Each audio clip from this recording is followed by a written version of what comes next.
Tennise podcasti Matšpall toob teieni Tallink. Matšpalli podcast on otsapidi French Openil Roland Garros väljakutel. Kaia Kanepi võitis just maailma 18. reketit Julia Kõrgest 7-5, 6-1, olles avasetis välja tulnud 1-4 kaotusseisust. Teises setis üks ulmeline game, 18 minutit umbes sellel pikkust, 11 korda tasamäng ja seevast murdepunktiks osutuski. Olen enda kõrvale palunud Eesti Tenniseliidu peasekretäri Allar Hindi ja tennisetreeneri Rett Reimali. Tervist teile kõigile! Tervist!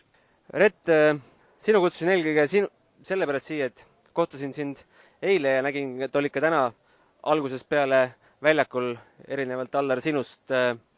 Alustame Allar sinust, miks sa siis alles teise seti, mis seisuks sa siis jõudsid?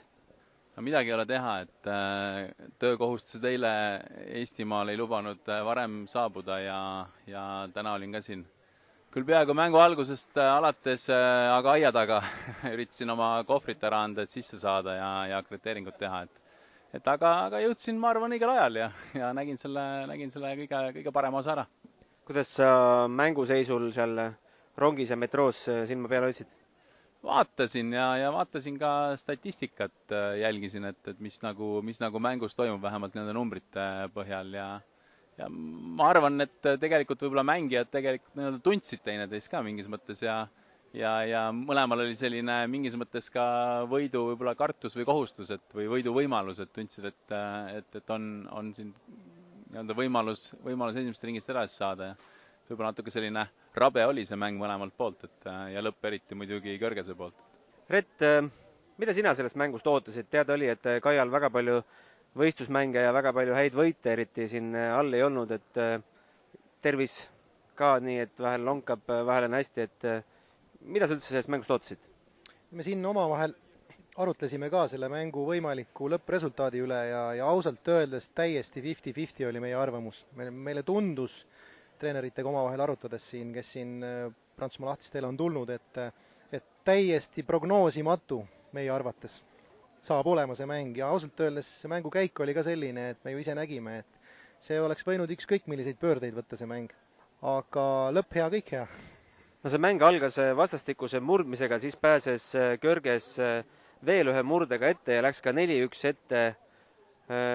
Sellises seisus sa ise tennisetreenerina tead, kui kerge on psühholoogiliselt tagasi tulla? No sa mõtled praegu see 1-4 kaotusseisu, jah? No tegelikult see on nii ja naa, et ühtpidi veidike Kõrges aitas kaasa oma kerge närvilisusega seal, et seal seisul tegelikult 4-1 eduseisul ja ka 4-2 eduseisul, eriti seisul 4-2 mulle tundus, et ta oli veidikene ebakindel ise ka, et kuigi Kaia alustas veidi rabedalt, siis Kõrgesel oli seal suurepärane võimalus võtta Kaialt võib-olla täielikult mänguisu ära, aga au Kaiale, et ta võitles ennast mängu tagasi ja see, mis me lõpus muidugi nägime, seal mingist hetkest alates, mulle tundub sealt esimese seti lõpust alates, sai Kaia ennast sai väga hästi käima ja enesekindlus oli hoopis teisel tasemel võrreldes mängu algusega. Nii et nagu tõusvas joones, absoluutselt tõusvas joones läks Kaia mäng.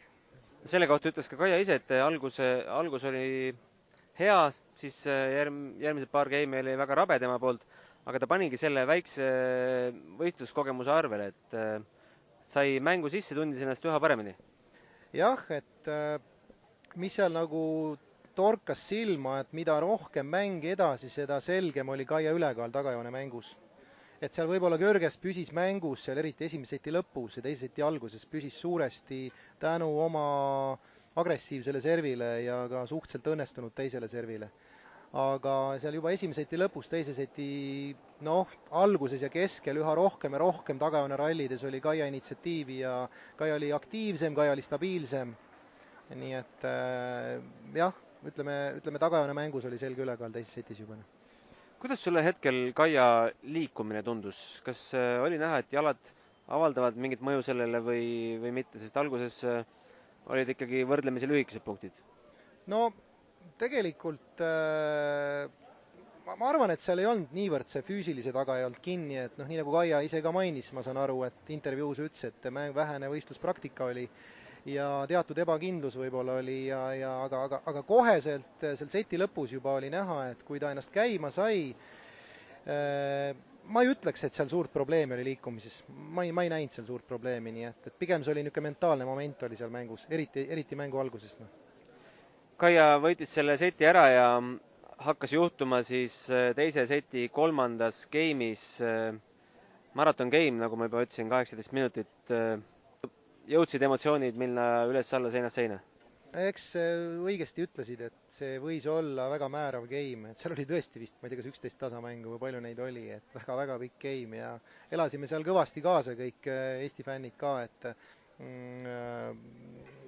no kihvt elamus oli, ma ütleks selle kohta, et selliseid game on harva ja noh, väga kihvt mäng oli tegelikult kokkuvõttes.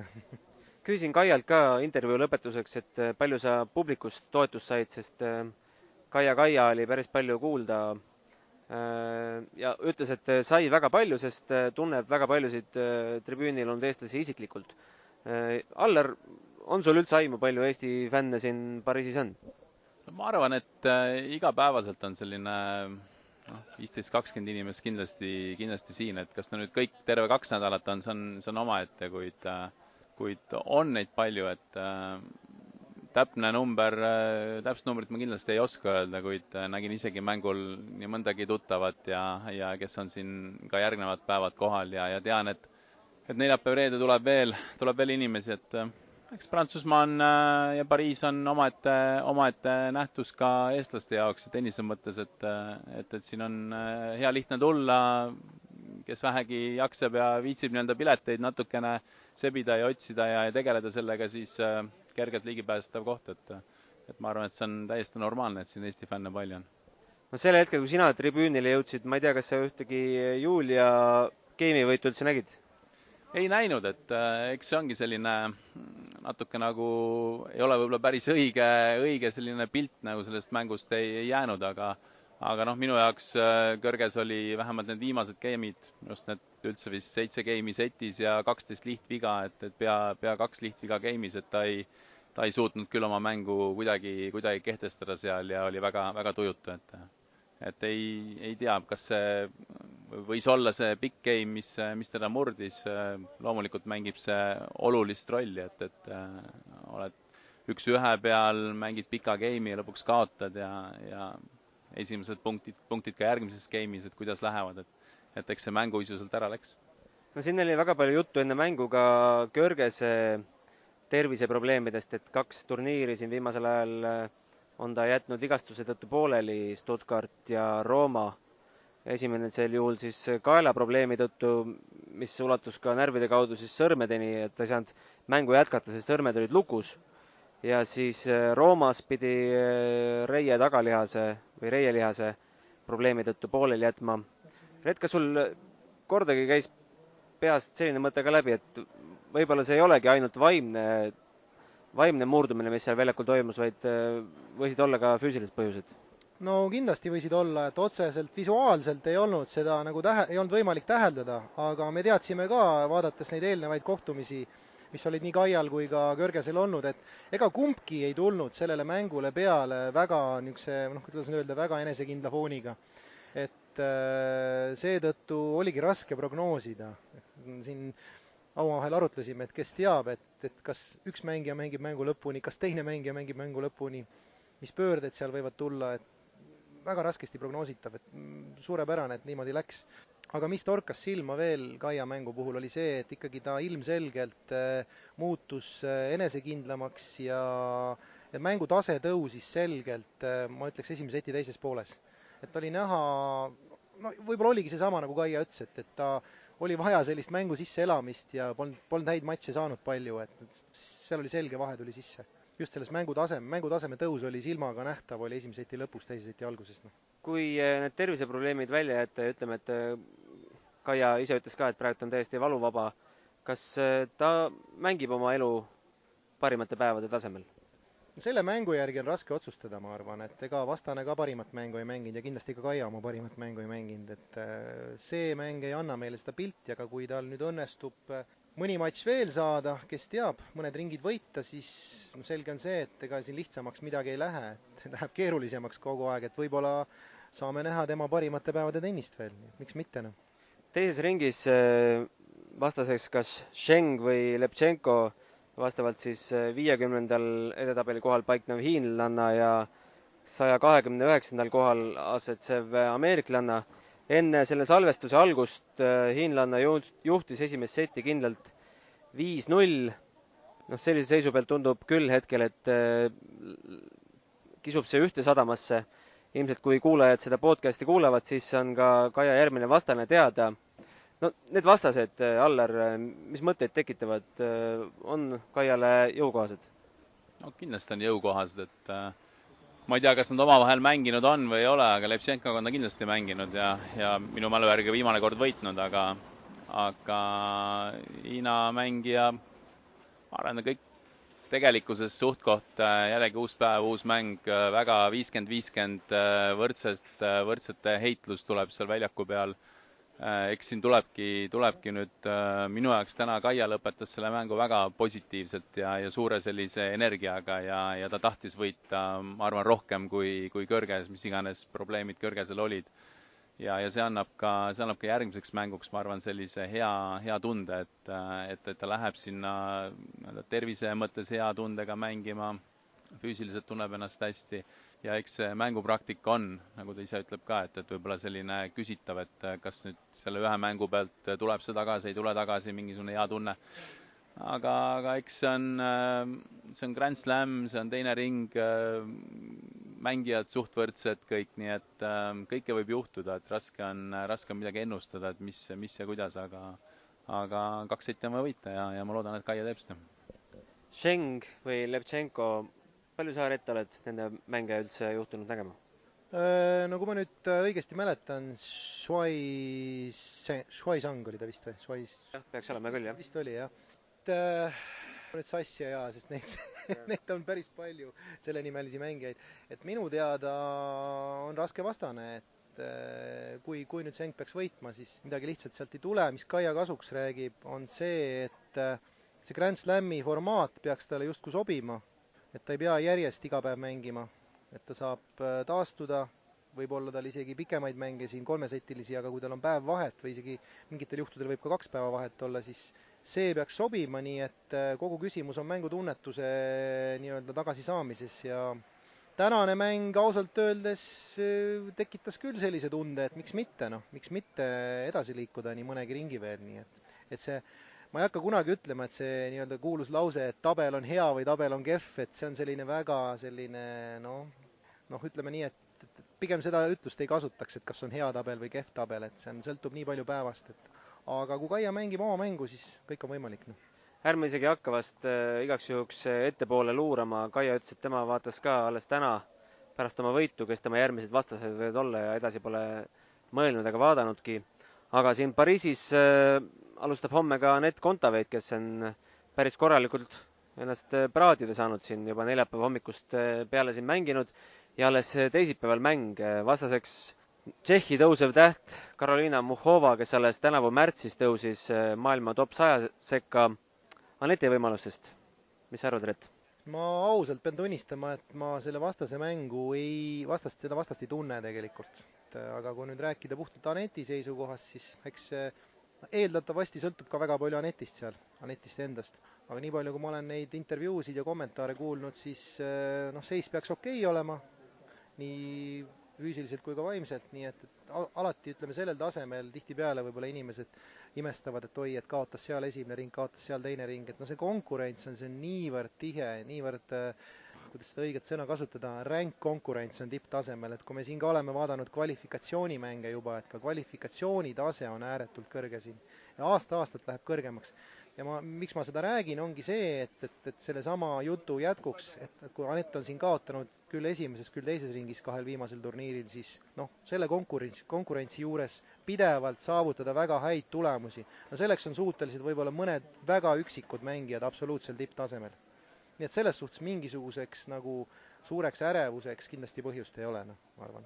Ja suur slam on ju eriti suure küsimärgiga, et kuidas üks või teine mängija suudab ennast siin häälestada, sest melu on siin hoopis teine, ettevalmistus, treeningud, kõik on hoopis erinev. No absoluutselt, et nii nagu siin Kaia puhul sai öeldud, et iseenesest talle see formaat peaks sobima, et noh, Anett küll võib-olla ei ole tänaseks veel nii kogenud mängija Grand Slami tasemel loomulikult kui Kaia, aga kogemust tal on juba kogunenud üksjagu, nii et ka selle kogemuse vähesuse taha ka kindlasti nagu siin tänaseks midagi ei jää, ma arvan. Vähemalt nendes ringides. Allar, oled sa siin ainult fännina vaatamas või on sul Tenniseliidu peasekretärina ka mingeid muid kohustusi ees? Siin on mul ka muid kohustusi, jah, et kolmapäeval toimub Euroopa Tenniseliidu juhatuse koosolek, kus ma pean olema. Tõenäoliselt, ma ei tea, Kaia mäng on samal päeval, et võib-olla jääb nägemata, aga ja eks siin on veel treenereid, inimesi, kellega kohtuda ja natukene juttu ajada, ei midagi konkreetset, aga ütleme, see kogu see tööstus tegelikult on siin ja väga hea ja lihtne koht inimestel korra varrukast kinni võtta ja uurida, et mis toimub mujal maailmas. Kas selle Euroopa Tenniseliidus hetkel on mingeid põletavamaid teemasid ka, mida peaks nagu eraldi välja tooma? See Euroopa Tenniseliit on selles mõttes selline huvitav liit, et väga palju on ju tegelikult nii-öelda ITF-i või rahvusvahelise alaliidu käes nii-öelda nööre ja mis nii-öelda täidame natukene lihtsalt seda ahelat seal, et tegeleme rohkem Euroopa maadega, aga ega õnneks või kahjuks meil väga palju mingit otsustamisvõimalust seal ei ole, et eks ju kõik turniirisarjade reeglid on vähemalt, mis puudutab täiskasvanuid, on ITF-i käes. Euroopa Tenniseliit tegeleb rohkem siis noortega, meil on oma selline 12, 14 ja 16 vanuse tuur ja see on see, mille nii-öelda töö või mis on ära jaotunud siis eurooplaste peale.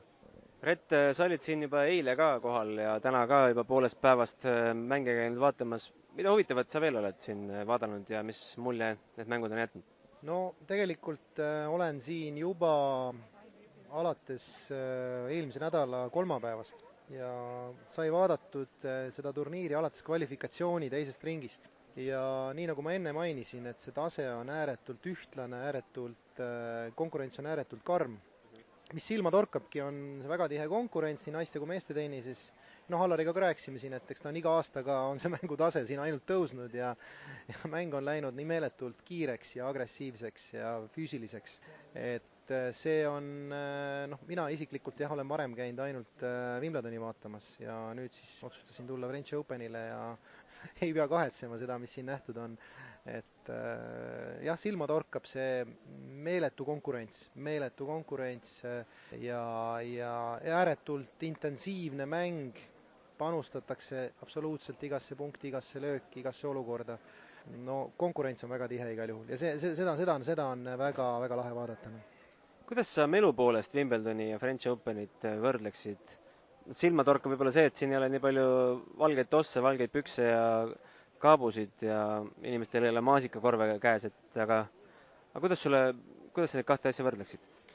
Ma ütleme nii, et see Wimbledonis sai käidud juba praktiliselt vist üle 10 aasta tagasi, aga nii palju ma mäletan et võrreldes Wimbledoniga, mis siin torkab silma see, et ka siin on võib-olla see võistlus on surutud natuke väiksema maala peale ja meeletud massid on koos väikse maala peal, et natuke kitsas on, et kui kvalifikatsioonis me saime suht vabalt isegi ringi liikuda ja saime erinevate väljakute vahel nautida erinevaid mänge nii palju kui tahtsime, siis nüüd tuleb neid valikuid teha võib-olla veidi konkreetsemalt ja istutada ennast ühele väljakule maha ja vaadata siis ühte mängu pikemalt, mis on ka väga hea ja võib-olla ongi parem ühtpidi, aga teistpidi on tõesti, meeletud massid liiguvad ja samas meil on ilmaga vedanud siin sel aastal, et kõik need päevad praegu pole praktiliselt mänge kordagi katkestatud. Peab nagu sülitama selja taha, et siin väidetavalt lubas nüüd veidike kehvemat ilma järgmistel päevadel. Aga väga lahe kogemus absoluutselt kõikidele tennisehuvilistele, treeneritele, mängijatele, kõigile soovitan. Kas vähemalt kord elus, aga miks mitte ka rohkem kordi külastada French Openi turniiri, sest see on ikkagi liivatennise meka. see on ikkagi iga tipptennisisti, iga tennisisti unistus, kui ta tahab liival edu saavutada, siis just nimelt siin Roland Garrosil, nii et absoluutselt kõigil soovitan siia tulla, et väga lahe kogemus. Ma isiklikult olen ka esimest korda French Openil, olen vaid 2 korda saanud käia Wimbledonis. Pean tunnistama, et esimesel päeval, kui ma siia jõudsin laupäeval, see lastepäev, ma kõige suuremas vaimustuses sellest areenist ja nendest väljakutest siin ei olnud. Tundus selline hästi palju betooni mulle ja eks mul oli siuke väike reisiväsimus ja ärevus ka sees, aga teisel päeval juba läks kuidagi lahedamaks, elasin sisse ja see esimene väljak jättis küll väga hea mulje.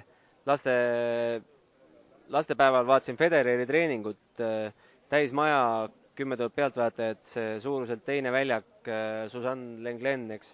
Et meil on vägev, loomulikult Allar. On sul oma lemmik slam? Sa oled vist kõik need läbi käinud, eks? Jah, ma olen kõik läbi käinud, aga ma pean ütlema, et kõik on omaette nähtused, et nad on nii palju erinevad, et nagu Rette ütles, kõik selle väikese maa-ala peal siin Pariisis või Roland Garros inimesed vuravad läbi, jalutada väga ei saa ja ega ei taha ka ja versus võib-olla US Open, kus on see maa-ala oluliselt suurem, kus on ka võib-olla hordide kaupa inimesi tuleb, kuid selline liikumisruumi õhku on natukene rohkem, aga nagu sa ütlesid ka, et mis tegelikult siin eriti väljaku peal, kui need prantslased tõmbavad ka oma kisa üles ja oma hüüded üles, et minu arust on see midagi erilist ja jällegi võib-olla US Open siia vastu panna, kus inimesed lihtsalt käivad mängu ajal ka ringi ja võtavad oma hotdoge ja õllesid, et täiesti erinevad, et ma arvan, et sellist ainuke võrdlus on see, et tippmängijad mängivad, et rahvas ümberringi on väga-väga erinev.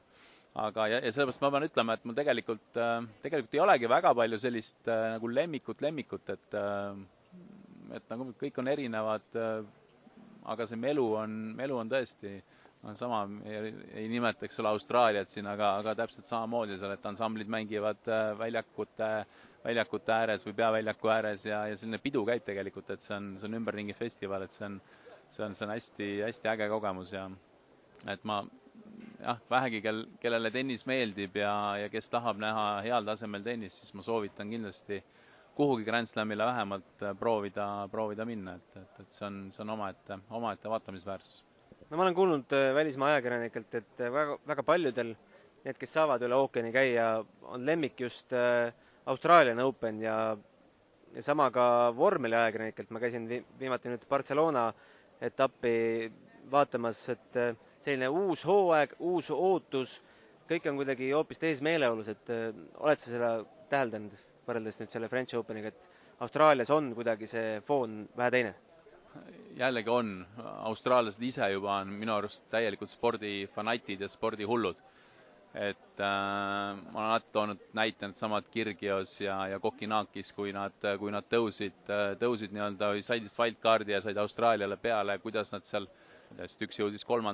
ringi, teine 4. ringi, kuidas nad tõmbasid kogu seda rahvast kaasa endaga ja kuidas rahvast tõmbas neid kaasa võitlema seal väljaku peal tõesti viimase veretilgani, et see on selline austraallaslik olemus, nad on täiesti spordifännid, nad võivad tulla seal, ma ei tea, hapukurgi riietes või tennisepallideks maskeerinuna, et seal näeb igasugust rahvast ja jällegi see teeb tegelikult see rahvas teeb selle turniiri nagu eriliseks, et eks seda betooni on igal pool, et nii siin kui New Yorgis kui ka Melbourne'is, et eks see staadion on nagu omaette, kuid see rahvas, kes seal vaatab, et eks Wimbledon on selline inglane natukene võib-olla traditsioonilisem, aga jällegi omaette, et maasikad ja vahukoor ja jälle päev on kirjas, ma arvan. Tennise podcasti Matšpall toob teieni Tallink. Selline oli siis minu jutuajamine Allar Hindi ja Rett Reimaniga. Olgu veel öeldud, et Kaia Kanepi järgmine vastane eeldatavasti kolmapäeval on maailma 50. reket Shuai Shang, kes sai Varvara Levchenkost, Ameerika tennisistist jagu kindlalt 6-1. Homme Anett Kontaveit kohtub Karolina Muhovaga. Paraku seda kellaaega veel teile öelda ei oska, aga siia matšpalli saate lõpetuseks kuulame ära intervjuu, mille salvestasin Jürgen Zoppiga, kes paraku pidi reketit pakkima juba French Openi kvalifikatsiooni avaringis. Me salvestasin Jürgen Zoppiga reedel Tallinnas. Jürgen, suur tänu, et olid nõus minuga siin Tallinnas kohtuma. Olete värskelt Pariisist tulnud ja usun, et ega väga ei tahaks siin hetkel väga olla, et plaanid olid vähe teised. Tere minu poolt. Plaanid muidugi olid teised ja, et nüüd kas ma päris 2 nädalat seal Pariisis olen nagu eelmine aasta, aga kindlasti ei tahtnud tulla tagasi päris kvalifikatsioonimängu, et loomulikult tõmus on suur, jah. Minu vastaseks oli maailma 115. reket, sinust kõrgemal asetsev Jannik Maaden Saksamaalt. Sinu kaotusnumbrid 3-6, 2-6. Murdega sa seda mängu alustasid, aga vastane murdis 6. ja 8. skeemis vastu. Teises setis vastastikune servi murre, aga siis andsid veel 2 oma servi ära. Hekselda see mäng korra kiirelt lahti? Algus tõesti ei olnud minu poolt kõige kehvem, et kuigi vastane nagu ka kinkis seal päris palju tegi tõrjevigu ja ta ei olnud nagu kindlasti oma mängu veel nagu leidnud, et vähemalt ma suutsin tema nagu kehva algust ära kasutada aga seal, aga ma arvan, pigem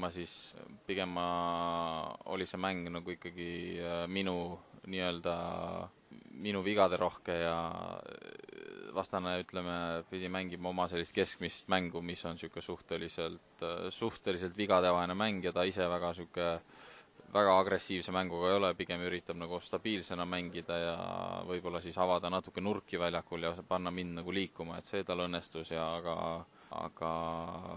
see, kui ta oleks niisuguseid ülemängimisi oli seal suhteliselt vähe, et pigem olid minu praakmäng oli nagu see, et mille pärast lõpus see tulemus nii kindel oli, et kuigi jah, teises setis seal ka võtsin teda tagasi, aga võita sellist stabiilset mängijat ei tohi nii palju vigu teha, nagu mina praegusel ajal tegelikult teen mängudes, et jah, pigem see tulemus nagu peegeldab hästi seda mängupilti ka. Kas sa tegid vastase kohta mingit eeltööd ka või oli sul üldse mõtet seda praegu teha? No selles mõttes ma tean teda hästi, ma olen temaga ise mänginud ja kui ma Pariisi läksin, siis esimese trenni ma tegin temaga koos, et meil oli kokku lepitud, et ma tean teda hästi, saame hästi läbi, et selles mõttes mingit uurimist ei olnud vaja seal teha, et ma teadsin nagu, mis ma saan. Ja, nagu sa ütlesid, et sinu poolt väga palju vigu ja 32 lihtviga sa tegid, vastane ainult 7.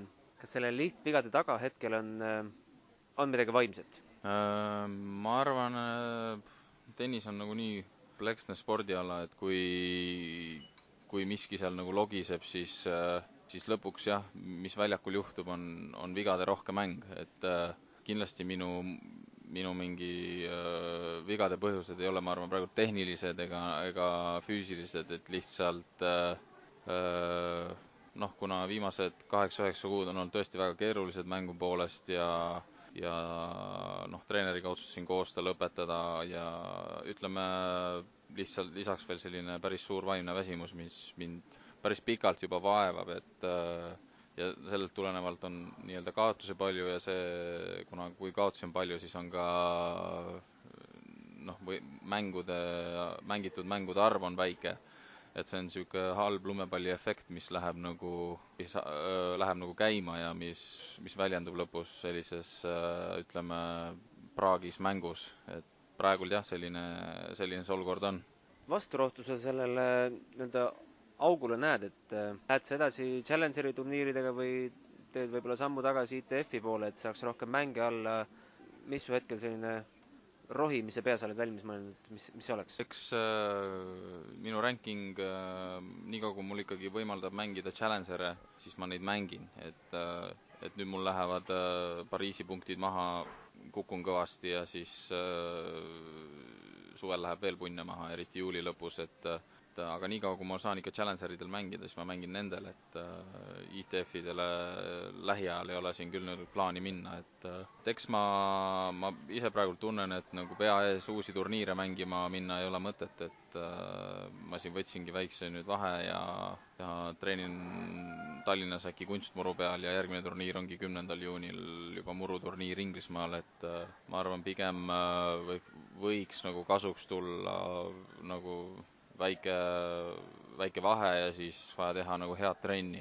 Et ega siin nagu imerohtu ei ole, üks nagu mingi hetk võiks natuke võib-olla õnne olla või et kuidagi saaks nagu selle koha pealt nagu minema, et siis kuidagi oleks vaja saada see mängude arv nagu üles, siin niisugust imerohtu ei ole. Sellele eelneval turniiril Pragas jõudsid teise ringi, kus prantslasele pidid alla vanduma 2-6, 4-6, aga esimene ring võitsid jällegi 3 setis, et sa ütled, et mänge on vaja alla saada, aga päris ühe võidu pealt see enesekindlus vast ka ei teki või? Ei teki jah, pigem oleks vaja siin saada mõni nädal 3-4 mängu ja siis järgmine nädal uuesti 3-4 mängu, et sihuke mingi 1-2 mängu siin nagu imet ei tee, et aga ma räägin, et kõige parem hetkel olen ma olnud natukene sellises päris suurt vaimset nagu väsimust ja vaja nagu üles leida nagu see natuke seda mängurõõmu ja treenimise rõõmu, et ma olen tiirelnud juba, ma ei tea, üle 10 aasta nendel turniiridel ja see kõik nagu kulutab, mis jääb võib-olla natuke nagu märkamatuks nagu kõrvaltvaatajale, et tihti nähaksegi, et miks ta nii palju vigu teeb või miks ta on selline ja miks ta on ükskõik milline, et kõik see nagu kulutab aastate jooksul mängija, et vahet ei ole, kas läheb hästi või halvasti. Ilmselt see on nagu, mis ma nüüd ütlen, et see on nagu mulle, ma hakkan suuremat mõju avaldama ja kahjuks ei ole nagu selline probleem, mida nagu oleks väga lihtne nagu parandada, et davai, ma võtan nüüd nädal aega puhkust ja siis on kõik jälle hästi, et ma võib-olla natuke triivisin kõrvale nüüd küsimust, ma isegi ei mäleta, mis sa küsisid, aga jah, selline, nii on praegult. Selliseid momente, selliseid vaimseid väikseid langusi mäletad sa oma karjäärist veel või see on sinu jaoks? Ei, ma ikka nagu mäletan, et eks see ongi aidanud tihti üle see, et kui sa nagu reisid, teed trenni ja nagu nii-öelda elad seda elu, siis sul on ikkagi mingi aja tagant vaja saada mingit positiivset emotsiooni mingi hea tulemuse näol. Üks viimaseid raskeid hetki oli enne, kui ma hakkasin koostööd tegema Kim Tiilikaineniga paar aastat tagasi, et siis olin ma ka sarnases seisus, ma isegi nagu korra mõtlesin nagu loobumisele, aga siis nagu õnneks tuli tema ja siis head tulemused nagu jälle pakuvad rõõmu ja motivatsiooni nagu seda asja edasi teha. Lihtsalt praegult on olnud tõesti nagu pikk aeg, mil ei ole, tennis ei ole mulle nagu mingit, et on olnud nagu sihuke raske ja negatiivne, et nagu iga inimene, kui ta teeb mingit tööd, siis et ta suudaks jätkata, peab ikkagi mingi positiivne tagasiside tulema, et mul nagu on ainuke tagasiside, mida ma saan mängude näol, on see, et ma olen teinud oma tööd nagu kehvasti. Ma arvan, ühelegi inimesele ei meeldiks päevast päeva käia nii tööl, et ta saab teada, et ta nagu ei tee oma tööd hästi. Eks nii ta on praegult, et selliseid mu karjäär on olnud juba praeguseks päris pikk, et selliseid üles-alla kõikumisi, suuremaid, väiksemaid on olnud kindlasti, et nagu selles mõttes see ei ole mul praegu mingi uus tundmatu ala, kus ma viibin. Rankingu järgi, kui kaua sa neid Challenger'e saab mängida, sest siin tuleb juulis üks päris tugevad punktid, mis sul on vaja kaitsta, Gstaadi poolfinaali punktid, et halvemal juhul võid ju isegi top 300-st välja langeda, et palju sinna Challengeri lastakse? Nad on kuskil 300 ringis, et mingid on seal 350 ja mõni on võib-olla 280 Challengeri cut-off'id, et aga see kõik on nagu, ma tean, et kui mul on nagu kõik okei ja ma mängin oma taset välja, siis vähemalt nendel Challengeridel ma jään nagu püsima. Sealt nagu peaks ära langema, siis see ei ole mingi suur katastroof, et ma räägingi, põhiasi on vaja see säde ja minek jälle üles leida, et vahet, kui ma isegi peaksin kukkuma 400-ndaks või 500-ndaks, et ma nagu nii palju sellepärast ei muretse, et kas kukun 300-sest välja või kuku, et minu eesmärk on alati olnud olla kõrgemal kui 300-400 või 250, minu jaoks väga suurt vahet nagu ei ole. Mis need lähiaja treeningplaanid on? Sa ütlesid, kunstmurul hakkad treenima, oled sa paika pannud, kellega, kus lähed sa üle lahe Soome ka korraks? Ei ole nagu selles mõttes paika pannud, et natuke ongi mul nagu konkreetset treenerit praegult nagu ei ole, et nagu natuke vaatan, kus saan, on ju, et selles mõttes mul ei ole, eks variandid ongi, kas ma teen siin Tallinnas äkki kunstmurul seal Rocca al Mares või Helsingi poole või need mu variandid praegul on, jah. Sinuga Pariisis oli keegi kaasas? Jaa, mul oli kaasas nii-öelda sõber, kaldkriips treener Vegerd Leskimägi, kes nagu, kellega meil on olnud, oli kokkulepe, et aitab mind veebruarist kuni maikuu lõpuni, et siis isa oli ka kaasas, 2013 minuga kaasas ja siis kahjuks jäid reis lühikeseks, et võib-olla järgmine kord läheb pikemalt. Maikuu on nüüd läbi, et Vegerdiga olete mõelnud jätkamise osas ka midagi? Ei, selles mõttes meil oligi esialgu kokkulepe maikuu lõpuni ja sellest me nagu peame kinni, et praegult ma olen edasi jätkan praegult. Ma olen kuulnud, et Vegerd on ka päris palju täiendanud endast tennisealal, et on tal mõtet plaani selle treeneritööga jätkata? Ta täpselt ei tea, ütleme, seda peab Vegerdi käest ise küsima, aga loomulikult see oli talle kindlasti nagu hea kogemus ja kindlasti mina näen, et tal on nagu silm on treeneri peale ja ta eelmine suvi tegeles laagris poistegrupiga suvel ja jah, eks nagu edasi minna, et ta tunneb ka väga suurt huvi selle padeltennise vastu. Ma väga loodan, et ta jääb tennise või spordi juurde kindlasti edasi, jah. Treeneri mõttes on sul plaanis otsida, vaatad sa ringi selle silmaga, et kes võiks sind hetkel aidata? Eks ma ikka nagu hoian silmad kõrvad lahti, aga praegu ma kellegiga nagu läbirääkimistes ei ole, et ma tunnen, et mul hetkel see asi ei ole nagu treeneri taga, et pigem on nagu enda taga see asi, et ma arvan, et kui ma hakkaksin siit otsima praegult Euroopast endale mingit kallist treenerit, siis ma võib-olla üritaksin seda asja parandada natuke võib-olla nagu valest otsast, et ma ei võtta peale endale mingit meeletult suuri finantskohustusi, kui ma ise olen natuke selline, ütleme, poolpidune või niimoodi, et pigem ma üritan enne leida endas sellise jälle värskus üles ja siis vaadata võib-olla selle poole, et ei ole praegult, ütleme, mingit kellegiga läbirääkimistes või niimoodi, et võib-olla ma palun kedagi endale appi jälle, kes saab muga nagu reisid kaasa teha, aga hetkel nagu treeneri otsing hetkel nagu aktiivne pole. Füüsis on korras, et füüsilise taha midagi jäänud ei ole? Ei ole jah, selles mõttes mängukoormus on olnud ka suhteliselt väike, aga selles mõttes... Kui seal Pariisis olid, kuidas väljakult hetkel üldse välja näevad, on midagi muutunud ka võrreldes eelmise aastaga? Jaa, seal ikka iga aasta midagi tehakse, et seal on mingid väljakuid, on kas tribüüne suurendatud, mis peaväljaku võeti maha ja tehti vist natukene suuremaks ja mingid muudatusi on seal nagu iga aasta tehtud, et väljakud on seal maailma parimad liivaväljakud selles mõttes. Kindlasti mu üks lemmikkohti, kus tennist mängida maailmas on Prantsusmaa lahtised, et ma arvan, liiv sobib mulle ka, ma arvan, kõige paremini katetes. Jah, kuidagi kokkuvõttes ikkagi nagu alati tunnen suhteliselt hästi seal nendel väljakutel, aga kõik tunnevad, ma tunnen, et kui on head tingimused, siis paljud mängivad hästi. Ja ei, selles mõttes see on kindlasti väga, väga eriline koht minu jaoks. Jürgen, ma tänan sind ja ma usun, et sa saad sellest august, väiksest august ikkagi välja, et käed-jalad on seal otsas, nagu ütlesid, et füüsis on korras, et ainult tuleb seal peas väike nõks ära teha, eks? Jaa, ega mul selles mõttes hetkel mingid allaandmise mõtteid ei ole, et ma ikkagi pusin selle nimel, et ikka veel mitu aastat mängida, et ükskõik mis otsuseid ma pean vastu tegema, ma kindlasti veel täielikult lõpetamas ei ole, et ma kindlasti alla ei anna, jah.